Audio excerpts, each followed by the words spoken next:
مبارک آپ فرماتے ہیں میں حرم کعبہ میں گیا، اللہ پاک کے پاک گھر کا حج کیا۔ فرماتے ہیں مناسک حج جب ادا کر چکا تو ایک طرف حجر اسود کے قریب جا کے بیٹھ گیا۔ فرماتے ہیں بس میں حجر اسود کو دیکھ رہا تھا، غیب سے آواز آئی ابن مبارک اٹھیے اٹھیے، ہمارے اسی حرم کعبہ کی حدود میں ایک ایسا بندہ بھی ہے جو آیا ہے، اس نے طواف کیا، مناسک حج پورے کیے، لیکن اسے پیغام دے دو ہم نے اس کا حج قبول نہیں کیا، اسے کہو ہماری بارگاہ سے نکل جائے۔ حضرت عبداللہ ابن مبارک آپ فرماتے ہیں میں اٹھا گیا، دیکھا کہ اس جوان نے اپنے چہرے پر چادر ڈالی ہوئی ہے، ہاتھ کو ڈھانپا ہوا ہے۔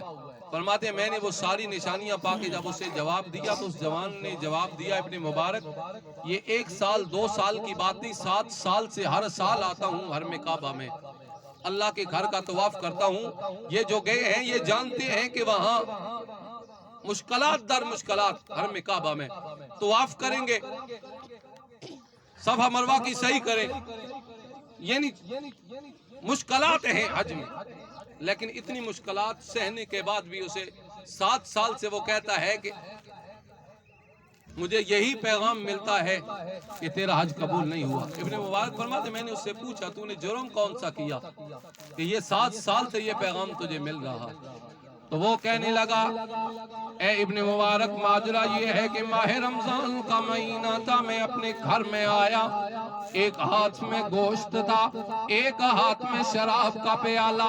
فرماتے میں نے گوشت ماں کو دیا، کہا میری اماں یہ گوشت بنا کے دے۔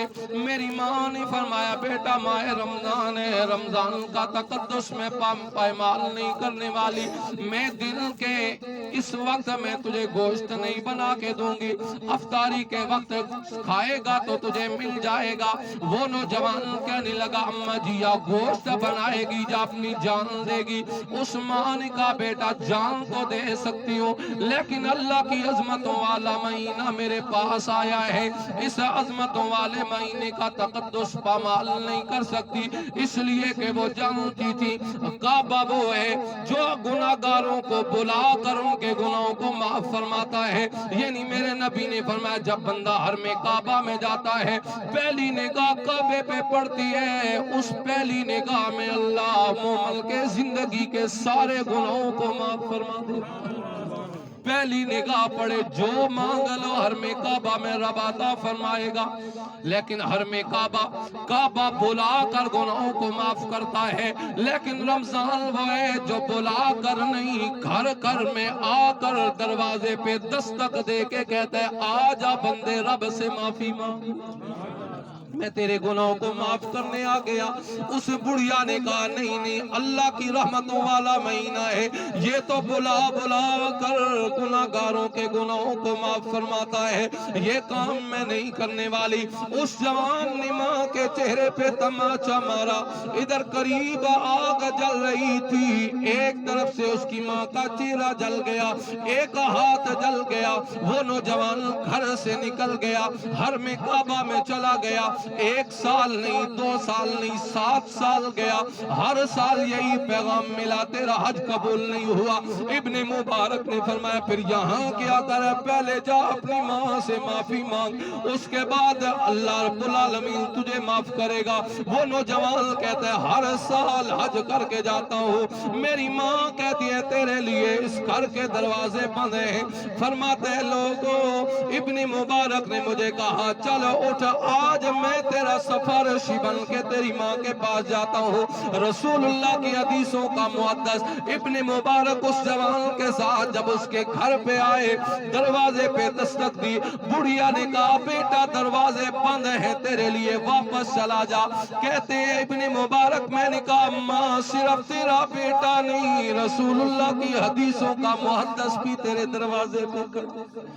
اماں دروازہ کھول، اس بڑھیا نے دروازہ کھولا، فرمایا فرمایا اما اپنے بیٹے کو معاف کرو. اس نے کہا میں نہیں معاف کروں گی. حضرت ابن مبارک فرماتے میں نے اس جوان کو کہا اندر آؤ. جوان جب اندر آیا تو آپ فرماتے ہیں میں نے اسے کہا اپنے ہاتھ سے اپنے چہرے سے کپڑا اٹھا. اس جوان نے جب ہاتھ اور چہرے سے کپڑا اٹھایا, جس جانب سے اس کی ماں کا چہرہ جلا تھا اس طرف سے اس نے اپنی آنکھ کو نکال دیا تھا. جو ہاتھ اٹھا کر ماں کے چہرے پہ مارا تھا, بعد میں احساس ہوا اس ہاتھ کو کاٹ لیا. جب اس بڑھیا نے اپنے بیٹے کی آنکھ نکلی ہوئی دیکھی, اپنے بیٹے کا ہاتھ کٹا ہوا دیکھا, تو ماں کو اپنے غم بھول گئے, بیٹے کے غم یاد آ گئے. اس بڑھیا نے کہا بیٹا میں نے تجھے معاف کیا.